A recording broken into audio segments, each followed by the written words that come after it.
తుంటి జాయింట్ అంటే medical టర్మ్స్‌లో SI joint అంటాం. హ్మ్. అంటే ఇది వెన్నపూసలో ఉన్న ఎముకలు and hip bone, pelvic bone అటాచ్‌మెంట్‌ని ఎస్ఐ జాయింట్ అంటాం.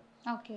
సో, ఈ ఎస్ఐ జాయింట్‌లో వాపొచ్చినా గానీ ఆర్ ఇన్‌ఫ్లమేషన్ అయినా ఆర్ ఇంజ్యూరీ పడినప్పుడు గానీ ట్రామా వల్ల వాపొచ్చే ఛాన్స్ ఉంటుంది. హ్మ్. ప్రెగ్నెన్సీలో ఎస్పెషల్లీ లంబార్ లార్డోసిస్ అంటాం. అంటే పొట్ట ఎక్కువుండడం వల్ల ఈ వెన్నపూసలో బాగా ఒత్తిడవుతుంది. ఆ ఒత్తిడంతా తుంటి జాయింట్‌లో చేరుతుందనమాట. హుహు. వెయిట్ అంతా తుంటి జాయింట్ మీద పడడం వల్ల ఎస్ఐ జాయింట్ పెయిన్ ఎక్కువగా వస్తుంది. ఓకే. అండ్ గర్భిణీ స్త్రీలో కాకుండా ఎక్కువగా ఇంకొక కేటగిరీలో చూసేదంటే కీళ్ళవాతం ఉన్న వాళ్ళకి. హ్మ్.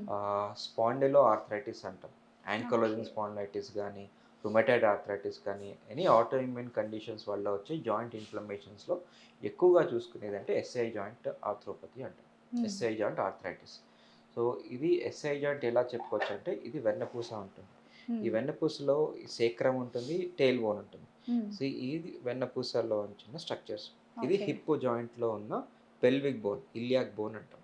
హుహు. ఈ 2 జాయింట్ మధ్యలో ఉన్నదంటే SI joint. Sacroiliac joint. Hmm. దీన్నే మనం వాడుక భాషలో తుంటి జాయింట్ అంటాం.